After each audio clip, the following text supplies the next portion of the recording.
Hi, my name is Kally Werning, and I submitted one of my portfolios for Wordstruck, and I guess this one would be described as a colorful, romantic, Asian-inspired set of pieces. My drawing I did on January 6th at 11 o'clock. I decided to draw one of my idols, singers, for his birthday, I guess, just because he's my inspiration, so I thought of doing that.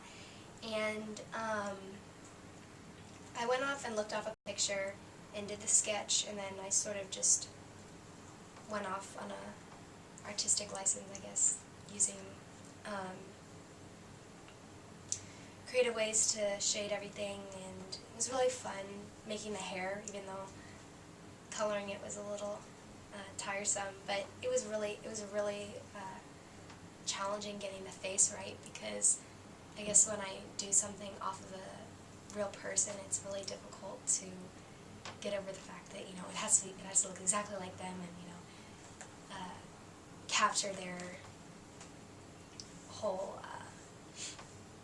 face and whole expression of the photo. And I think it's a really nice photo, and that's why I picked it, because it has a lot of emotion in it, and it carries a lot of who he is as a person. So I guess that's...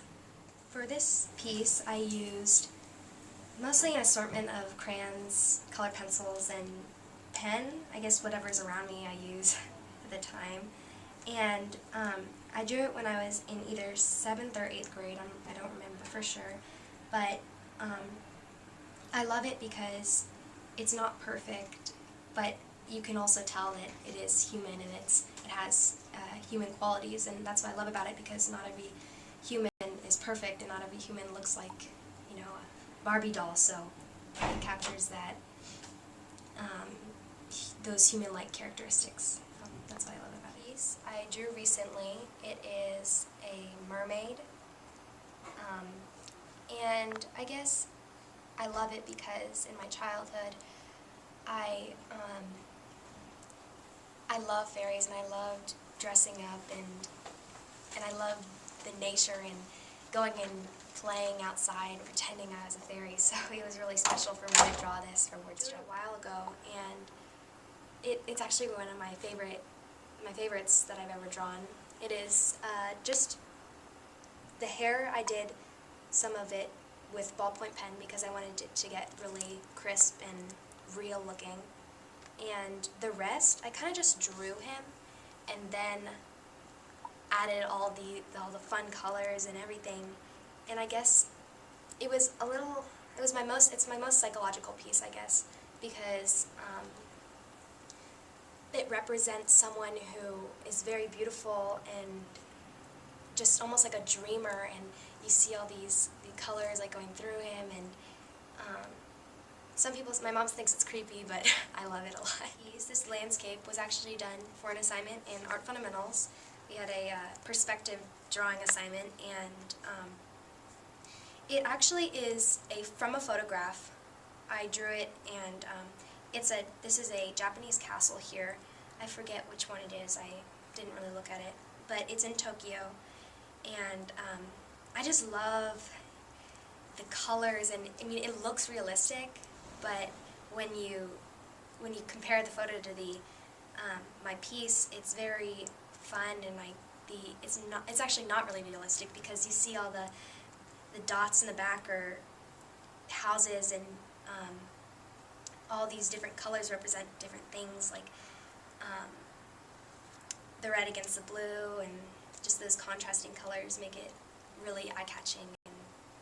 It took a long time, but it was really fun to do. This is my Art Fundamentals piece, Color Wheel.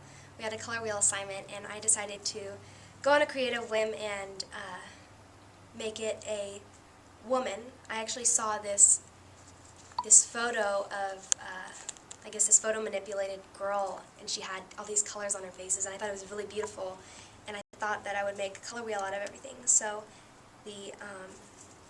everything here is flowers, and then you have the peacock earring, and it just is really, I guess, natural looking, but with that the bursts of color with the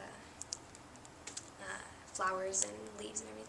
Romeo and Juliet inspired. It is from the movie. I'm not sure what year it was from, but we watched it in English class for Mrs. Sander, and we had a Romeo and Juliet project, and we could draw something, do a movie or whatever, and I decided to draw this, and it's Sharpie, and it really is all Sharpie and pencil, pretty much. And I had a really fun time doing the, the European clothes and everything. And my least favorite part was drawing all this stuff over here, all the apples and table and shading and things. But it was still really fun. It took me a while, but it's one of my favorite pieces just because you could tell the love between them when they look at each other in the eyes and their hands are touching, and it just is really sweet, and that's why I love it a lot.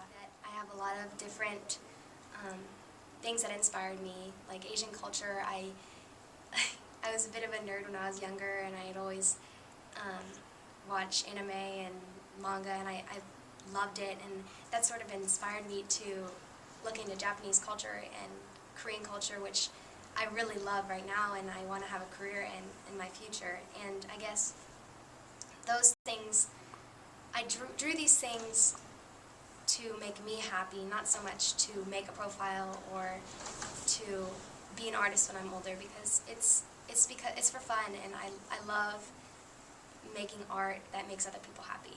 And so as for my process, I'm a bit of an unorganized artist, I guess, and I'm a bit random. Someday I'll say I'm going to go hang out with my friend, but then I say, oh, I'm going to randomly draw a piece, and then end up doing it for hours on end. And so I usually get, Sharpies or pencils or crayons or all of them together and just use them, manipulate it, whatever colors pop in my head. I find whatever color, whether it's a crayon, a pencil, or a Sharpie. If it's the perfect color, it's the perfect match for my piece, no matter if I'm doing a pencil piece or a colored piece.